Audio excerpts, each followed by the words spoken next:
অন্যান্য সংগঠনের president secretary প্রার্থী হয়েছেন। আমার সংগঠনের প্রেসিডেন্ট সেক্রেটারি বৃন্দ ইচ্ছা করলে কিন্তু প্রার্থী হতে পারতেন, কারণ আমাদের সংগঠনের প্রেসিডেন্ট সেক্রেটারি সকলে বিশ্ববিদ্যালয়ের রানিং স্টুডেন্ট। কিন্তু বিশ্ববিদ্যালয়ের শিক্ষার্থী এবং বিশ্ববিদ্যালয়ের পরিবেশের আকাঙ্ক্ষা এবং চাহিদা অনুযায়ী যাদেরকে দেওয়াটা বিশ্ববিদ্যালয়ের শিক্ষার্থীদের চাহিদা ছিল, তারা তাদেরকে সামনে এগিয়ে দিয়েছেন এবং সেটা ভোটাভুটির মাধ্যমে, নির্বাচনের মাধ্যমে। আমি সেটা বলেছি, কিন্তু পরক্ষণেই দেখলাম ঢাকা বিশ্ববিদ্যালয়ের যে গ্রুপগুলো আছে, ঢাকা বিশ্ববিদ্যালয়ের শিক্ষার্থী সংসদ সহ অন্যান্য যে গ্রুপগুলো আছে, সেই গ্রুপগুলোতে প্রপাগান্ডা ছড়ানো হলো যে আমি বলেছি আমার ছাত্র দলের সভাপতি, সাধারণ সম্পাদক ইচ্ছা করলেই ভিপিজিএস হতে পারতেন, মানে ভোট লাগবে না।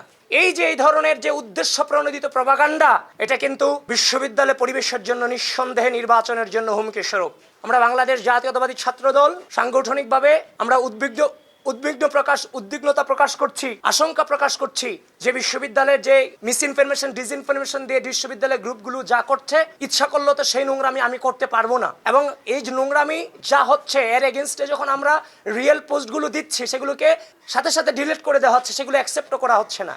সুতরাং বিশ্ববিদ্যালয় প্রশাসনকে অত্যন্ত কট্টরভাবে এই ব্যাপারে সিদ্ধান্ত অতি দ্রুত জানাতে হবে। বিশ্ববিদ্যালয়ে নির্বাচনী পরিবেশ সৃষ্টি করে কেউ প্রপাগান্ডা করবে আর তার কোনো আইনি ব্যবস্থা নেবে না, সেখানে বিশ্ববিদ্যালয়ে নির্বাচনী পরিবেশ সৃষ্টি হওয়ার কোনো সুযোগ আমরা দেখতেছি না।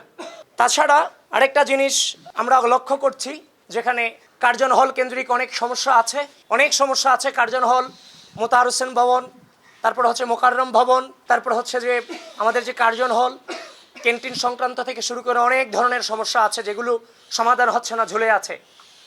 আমি শিক্ষার্থী ভাই বোনদেরকে বলতে চাই, নিজের অধিকার আদায় করতে গিয়ে যেমনভাবে পূর্বে আপনারা পিছিয়ে যান নাই, সায়েন্স ফ্যাকাল্টি এই বিশ্ববিদ্যালয়ের গুরুত্বপূর্ণ ফ্যাকাল্টি, যারা বাংলাদেশের সম্পদে, প্রত্যেকটা ফ্যাকাল্টি গুরুত্বপূর্ণ, কিন্তু তাদের সকাল 8টায় ক্লাস শুরু হয়, বিকেল 5টায় ক্লাস শেষ হয়।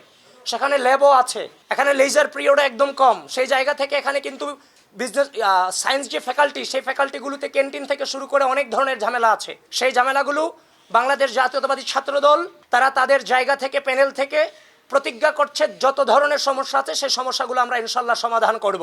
এখনো আনুষ্ঠানিক নির্বাচনী প্রচারণা শুরু হয়নি। যে সমস্যাগুলো কথা আমরা বলে গেলাম, যে বিশ্ববিদ্যালয়ের নিরাপত্তা সংক্রান্ত যে সমস্যাগুলো, মিসইনফরমেশন, ডিসইনফরমেশন যেগুলো ছড়াচ্ছে বিভিন্ন হচ্ছে যে প্রপাগান্ডা বাহিনী, এগুলোকে বিশ্ববিদ্যালয় প্রশাসন খুব দ্রুততম সময়ে এগুলোকে বন্ধ করতে হবে। 5 আগস্ট পরবর্তী সময়ে আমি আপনাদের মিডিয়াকে সাক্ষী রেখে বলছি, আমি আপনাদেরকে প্রশ্ন করছি, 5 আগস্ট পরবর্তী সময়ে প্রত্যেকটা ক্যাম্পাসে কারা প্রপাগান্ডা ছড়িয়েছে, কারা বিভিন্ন সংগঠনগুলোকে রাজনীতি নিষিদ্ধের নামে নানান ধরনের মব তৈরি করেছে, আপনারাই কিন্তু জানেন। ঢাকা বিশ্ববিদ্যালয়ের সাধারণ শিক্ষার্থীরা এগুলো জানে।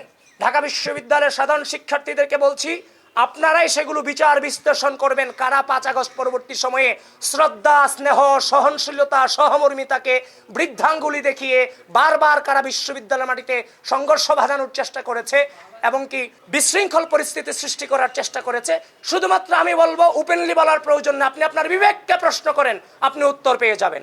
সুতরাং যারা বিশৃঙ্খলা সৃষ্টি করতে চায়, আমি আপনাদের সকলকে উদাত্ত আহ্বান জানাচ্ছি, ঢাকা বিশ্ববিদ্যালয়ের মাটিতে ছাত্র রাজনীতি কিংবা আমাদের প্রত্যেকের অবস্থান হবে শ্রদ্ধা এবং স্নেহের সমন্বয়।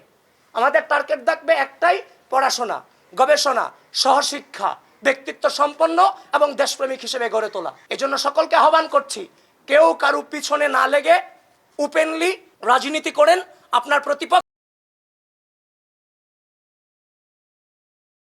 ধরনের হচ্ছে ফটোকার্ড আপনারা বানাচ্ছেন, যেগুলো টোটালটাই বিকৃত মস্তিষ্কের চিন্তা ভাবনা, এগুলো থেকে বেরিয়ে আসেন। কোনো নম্র, কোনো সভ্য, কোনো সুস্থ মস্তিষ্কের মানুষ এই ধরনের অপপ্রচারে লিপ্ত হতে পারে না।